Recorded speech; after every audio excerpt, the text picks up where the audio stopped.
Ингээд ихний мэдээ, ерөнхий сайд уучрал өнөөдрийн дотор засгийн газрын танхимаа бүрдүүлж, лавга гарагт ууган хуралдаанаа хийн гэж мэдгдсэн. За тэгвэл Монгол Ардын нам дотор өрнөж байгаа сайдын суудлын төлөөх тэмцэл шинэ засгийн газрын ууган хуралдааныг хойшлуулах төлөвтэй байна.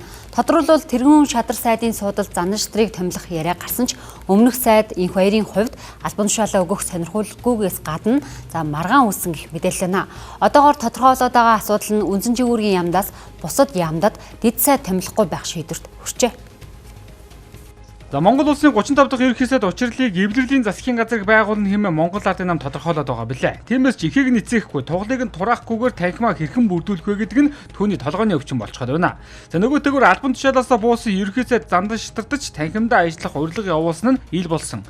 Тэгвэл ерөнхий сайд зандан шатарт тэргүүн шадар сайд бөгөөд эдийн засаг хөгжлийн сайдын албан тушаалыг санал болгосон ч өмнөх сайд энх баяр нь улсын их хурлын дараагаар томдогдож чадахгүй бол яах вэ гэдэг асуудалч гацаа өсөж байгаа гэсэн мэдээлэл байна.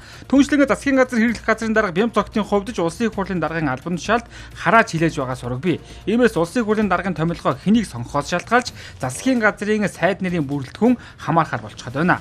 За өнөөдөр өглөөний байдлаар хууль зүйн төргийн сайдаар Дандны Цогтбаатар, гэр бүл хөтөлбөр нийгмийн хамгааллын сайдаар өөрийн туяа нарыг томилох нэ гэдэг таамаглууд гарч байсан. Харин дээрх гишүүдийн хувьд ийм санал ирээгүй гэлээ. Хууль шинэ засгийн газар хууль зүйн сайд ямар нэгэн санал ирсэн үү танд? Ирээгүй. Юу та хэлсэн үлээж авах Болохгүй. Тийм зүйл алга байна. Тэгээд засгийн газраа бүрдүүлэх эрх нь ерөнхий сайдд байгаа учраас өөрөө тодорхой ус зарчмын асуудлуудыг ярилээ. Тэгэхээр тэр хүрээнд хүмүүсээ бүрдүүлээд явах гэж харж байна.